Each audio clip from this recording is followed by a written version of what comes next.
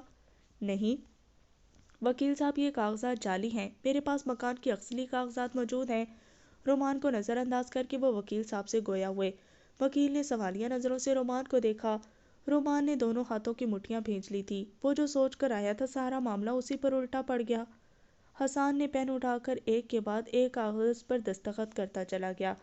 یہ اسی مکان کے کاغذات ہیں جس کا میں تمہیں پہلے بتا چکا تھا۔ اب وہ تمہارے نام ہے۔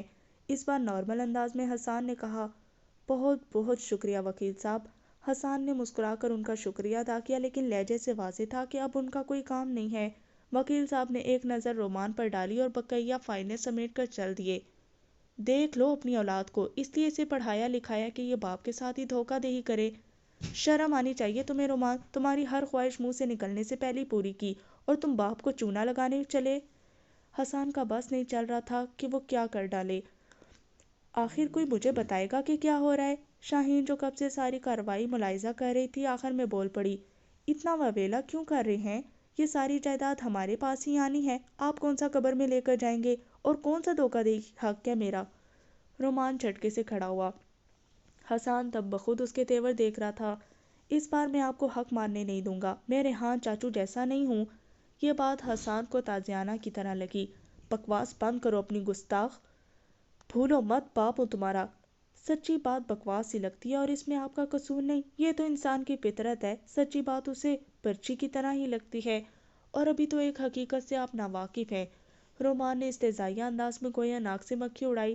اس کے چہرے پر مزاحیہ مسکراہٹ دیکھ کر حسان کو اپنے دل میں درد اٹھتا محسوس ہوا، لیکن وہ کمال مہارت سے تکلیف کے آثار کو چھپا گیا تھا۔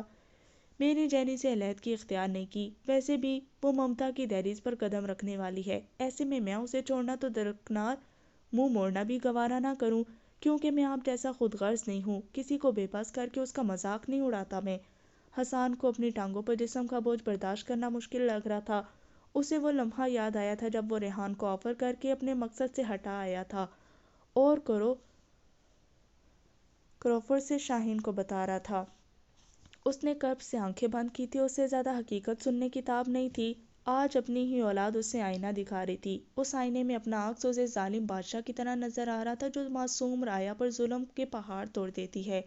اس لمحے اسے اپنے عکس سے کراہت محسوس ہو رہی تھی۔ بوجھل قدموں سے وہ پلٹ کر کمرے سے چلا گیا۔ یا شاید اسے ان کاغذ کے ٹکڑوں کی حیثیت ازبر ہو چکی تھی۔ رومان پیپر اٹھا کر باہر ہی جانے لگا کہ شاہین ہوش میں آئی اور سرحد سے جا کر رومان کا راستہ روک گئی۔ کہاں جا رہے ہو رومان؟ رومان نے ماں کو دیکھا، دونوں ہاتھوں سے اس کے مضبوط توانا بازو کو پکڑا تھا۔ مما، جینی میرا انتظار کر رہی ہوگی، میری فلائٹ کا ٹائم ہو گیا۔ نظروں کا زاویہ پھیر گیا۔ اس انگریز کے پیچھے تم اپنی ماں کو چھوڑ کر چلے جا رہے ہو؟ اس کا نہ تو کوئی دین ہے نہ ایمان، نہ جانے تیرے پیٹھ پیچھے کتنوں کو پھنسایا ہوگا۔ مما پلیز، میرے نکاح سے پہلے ہی وہ اسلام قبول کر چکی تھی، آپ مجھے اسے بدظن نہ کریں، رومان نے تلخی سے کہہ کر ہاتھ جھٹکا تھا۔ شاہین اس کے لب و لہجے پر بے یقینی سے اسے دیکھنے لگی۔ جن ہاتھوں سے میں نے تیری پرورش کی، آج تو انہیں ہی جھٹک رہا ہے۔ مما، جینی ماں بننے والی ہے، اسے میری ضرورت ہے۔ آپ تو خود ماں ہیں، اس دور سے گزر چکی ہیں، مجھ سے زیادہ جانتی ہوں گی۔ اپنا خیال رکھیے گا، میں لاؤں گا آپ سے ملوانے۔ سپار تاثرات دیے وہ رحمانی منزل سے عبور کر گیا۔ ایک بار پھر وہ شاہین کو چھوڑ کر جا چکا تھا اور اسے پتا تھا وہ کبھی واپس نہیں آئے گا۔ بے دم سی وہیں بیٹھ کر وہ پھوٹ پھوٹ کر روتی، لیکن رومان نے پلٹ کر نہیں دیکھا۔ جس مقصد کے لیے آیا تھا وہ پورا ہو چکا تھا۔ رو دھو کر وہ کمرے میں پہنچی تو حسان کو کھڑکی میں کھڑے پایا۔ آپ کی وجہ سے میرا بیٹا مجھے چھوڑ کر چلا گیا، کر دیتے اس کے نام ساری جائیداد۔ حسان نے پلٹ کر اپنی شریک حیات کو دیکھا تھا۔ آپ کی اس لالچی طبیعت نے دونوں بیٹے مجھ سے دور کر دیے، نہیں چاہیے مجھے یہ دول۔ اس سے پہلے وہ اپنی بات مکمل کرتی حسان پورے قد سے زمین بوس ہوا تھا۔ شاہین رونا دھونا بھول کر زمین پر بے حس و حرکت پڑے حسان کے وجود کو دیکھ کر لبکی۔ گھر میں کوئی تھا نہیں۔ پہلا خیال رمیز کا آیا، جو 2 دن سے نہ جانے کہاں غائب تھا۔ رمیز کا نمبر مسلسل بند جا رہا تھا۔ حسان کے وجود میں ذرا سی جنبش بھی محسوس نہیں ہو رہی تھی۔ شاہین غائب دماغی سے موبائل کو دیکھ رہی تھی۔ ایک دم ذہن کے پردے پر ریحان کا عکس پوری آب و تاب کے ساتھ چمکا تھا۔ لمحے کے 1000ویں حصے میں ریحان کو کال ملائی، کچھ ہی سیکنڈ میں کال ریسیو کی جا چکی تھی۔ ایئر پیس سے مندی مندی آواز نیند سے بیدار ہونے کا عندیہ دے رہی تھی۔ شاہین کی دی جانے والی خبر نے ایک بار پھر ریحان کے پیروں سے زمین کھینچ لی تھی۔ آدھا گھنٹہ لگا تھا اسے رحمانی منزل پہنچنے میں۔ بال بکھرے ہوئے تھے، نائٹ سوٹ میں ملبوس وہ بھاگتا ڈورتا کمرے میں پہنچا۔ حسان کو جیسے تیسے کر کے کار میں بٹھایا۔ شاہین بھاگ کر پیچھے حسان کے ساتھ ہی بیٹھ چکی تھی۔ صبح تک ذوالفقار اور محسن بھی اسپتال پہنچ چکے تھے۔ پریشے نے آتے ہی شاہین کو سنبھالا تھا۔ ریحان ایک دفعہ بھی حسان کے کمرے سے دور نہیں ہوا تھا، البتہ وہ رات کو ہی رانیہ کو اطلاع کر کے گھر سے نکلا تھا۔ ڈاکٹر کے مطابق حسان کو شدید صدمہ پہنچا تھا۔ بلڈ پریشر کے شوٹ کر جانے سے دائیں جانب کے اعضاء مفلوج ہو چکے تھے۔ اگر وقت پر ٹریٹمنٹ مل جاتی تو ہو سکتا تھا وہ پیرالائز ہونے سے بچ جاتے۔ شاہین رات سے بس ایک ہی بات سوچے جا رہی تھی، اگر ریحان بھی نہ آتا تو۔ اس سے آگے اسے دل بند ہوتا ہوا محسوس ہو رہا تھا۔ تھوڑی دیر بعد رانیہ ناشتہ لیے ہسپتال پہنچ گئی تھی۔ رانیہ کو آتے دیکھ کر شاہین اس کے گلے لگ کر جو روئی۔ رانیہ کو سنبھالنا مشکل ہو گیا۔ اسی کو ہی کہتے مکافات عمل، جو جیسا کرتا ہے اسے ویسا بھرنا پڑتا ہے۔ بس تم بدلے کا اختیار رکھتے ہوئے بھی صبر کا دامن نہ چھوڑو، بے شک اللہ بہتر انصاف کرنے والا ہے۔ تقریباً سبھی وہاں موجود تھی سوائے ان دونوں کے۔ رومان کے آنے اور جانے کا کسی کو پتہ نہیں چل سکا، جبکہ رمیز کو 1-2 بار کال ملائی گئی تھی لیکن موبائل بند جا رہا تھا۔ 1 ہفتے بعد حسان کو ڈسچارج کروا کر گھر لے آئے تھے۔ ایک بار پھر رحمانی منزل میں سب موجود تھے۔ رمیز کو باپ کی نازک حالت کی خبر ملی تو اپنی کوتاہی پہ جی جان سے کڑ کر رہ گیا۔ شاہین بھی کب تک سلواتیں سناتی، ایک تو چھوڑ کر جا ہی چکا تھا، دوسرے کو ناراض کرنے کا رسک نہیں لے سکتی تھی۔ حسان کی آنکھیں ہمہ وقت بھیگی رہتی۔ اس نے ہوش میں آتے ہی سب سے پہلے ریحان کو پکارا تھا۔ اگر وہ حسان کو باپ کا رتبہ دے چکا تھا تو اس نے ایک اولاد سے بڑھ کر حسان کا خیال کیا تھا۔ جس لمحے اولاد کی ضرورت تھی اس لمحے ریحان نے ایک سعادت مند بیٹے کا کردار ادا کیا تھا۔ پورا ہفتے میں ایک بھی دن وہ حسان کی نظروں سے اوجھل نہیں ہوا تھا، اور پریشے نے بڑھ چڑھ کر شاہین کو جس طرح سنبھالا تھا اسے اپنے ہی کہے الفاظ شرمندگی کی اندھی کھائی میں دھکیل دیتے۔ یہ حسان کے اسپتال سے گھر آنے کے دوسرے دن کی بات تھی۔ شاہین حسان کا اشارہ سمجھ کر ایک فائل الماری سے نکال کر لے آئی تھی۔ حسان نے ذوالفقار کو بھیج کر وکیل بلوا لیا۔ ریحان، میں تم سے معافی مانگتا ہوں، یہ جانتے ہوئے بھی کہ میں معافی کے لائق نہیں ہوں۔ بے ربط جملے حسان کے بمشکل سے ادا کیے۔ فالج کا اثر چہرے پر بھی پڑا تھا۔ بھیا آپ مت مانگے معافی، بس آپ جلدی سے ٹھیک ہو جائیں۔ ریحان نے اعلیٰ ظرفی سے کہتے ہوئے ان کا کپکپاتا ہوا ہاتھ تھاما تھا اور دوسرے ہاتھ سے بہتے آنسو صاف کیے۔ وہاں کھڑے ہر شخص کی آنکھیں اشکبار تھیں۔ شاہین رانیہ کے گلے لگی اپنی تمام تر کی جانے والی زیادتی کی معافی مانگ رہی تھی۔ رانیہ نے کھلے دل سے اسے معاف کیا تھا۔ اسی وقت حسان نے وہی مکان اور دکان کا آدھا حصہ ریحان کے نام کیا تھا۔ برقی کمکموں سے رحمانی منزل کو دلہن کی طرح سجایا گیا۔ ہر طرف ہنسی، قہقہ اور مسکراہٹیں بکھری ہوئی تھیں۔ کھانوں کی ملی جلی خوشبوئیں ماحول کو حیرت انگیز بنا رہی تھیں۔ حسان صاحب کندھوں پہ کالی شال ڈالے ویل چیئر پر براجمان تھے۔ رنگ برنگی اسپاٹ لائٹوں نے پورے لان کا احاطہ کیا ہوا تھا۔ آج رمیز اور پریشے کی بارات تھی۔ میرون شرارے پر گولڈن کا باریک کام ہوا تھا۔ اسی کی مناسبت سے نیٹ کا دوپٹہ سر پر جمائے پریشے اپنا تمام تر مشرقی حسن لیے رمیز کے برابر کھڑی تھی۔ وہ بلیک شیروانی اور مخمل کے کھسے پہنے ایک نئی جھپ دکھا رہا تھا۔ شاہین آنکھوں ہی آنکھوں میں دونوں کی بلائیں لے رہی تھی۔ دونوں کی جوڑی بہت جچ رہی تھی، جبکہ ریحان رمیز کو تنگ کرنے کا موقع ہاتھ سے جانے نہ دیتا۔ شاہین اس بار خود چل کر پریشے کو رمیز کے لیے مانگ لائی تھی۔ محسن اور عائشہ کو تو پہلے بھی کوئی اعتراض نہیں تھا، اس بار بھی دونوں خوشی خوشی راضی ہو چکے تھے۔ رمیز کا غصہ بھی جھاگ کی طرح بیٹھ چکا تھا، کیونکہ پریشے نے بدگمانی کے سارے جالے ہٹا دیے تھے۔ زندگی کی نئی شروعات دونوں کے صدقے دل سے کی تھی۔ نکاح ہوتے ہی مبارکباد کا شور اٹھا اور ایک بار پھر رحمانی منزل قہقہوں سے گونج اٹھا تھا۔